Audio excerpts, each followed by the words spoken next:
In today's video, I'm going to teach you how to resolve bank deposit differences in QuickBooks Online.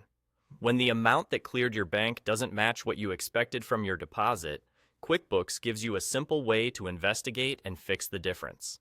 This is especially common when a bank charges a deposit or processing fee, or when small adjustments reduce the total that actually hits your bank. Let's walk through how to resolve that cleanly so your books stay accurate. Start by going to the Accounting menu on the left panel and open the Bank Transactions tab. This is where your bank feed items appear and where you can review deposit activity coming from your financial institution. Find the bank deposit that shows a difference you want to resolve. Open that deposit to review the details and then choose Match. Matching lets you link the banked amount to the correct transactions already recorded in QuickBooks, like customer payments that you've grouped into a single deposit. Next, select the transactions that belong to that bank deposit. Make sure the payments you check off add up to the deposit you intended to make. If you notice a small remaining difference at the bottom of the screen, look for the section labeled for resolving the difference.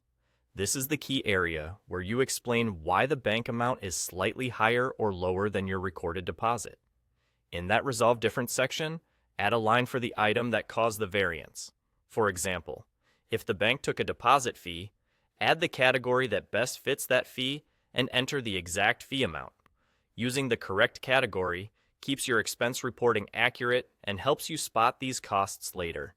You can also jot a short memo for context, like deposit fee, so it's clear to anyone reviewing your books. Once that fee is entered, the difference should drop to zero, meaning the total you're matching now equals the bank deposit.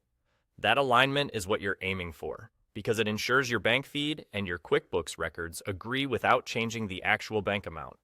Use this same approach for any legitimate adjustment that explains the difference. Always confirm the date, make sure the selected transactions truly belong to that deposit, and only add lines that directly account for the variance. When the difference reads zero, you've resolved it. And that's it. You've matched the deposit, documented the reason for the difference, and brought your totals into balance, all within the bank transactions workflow.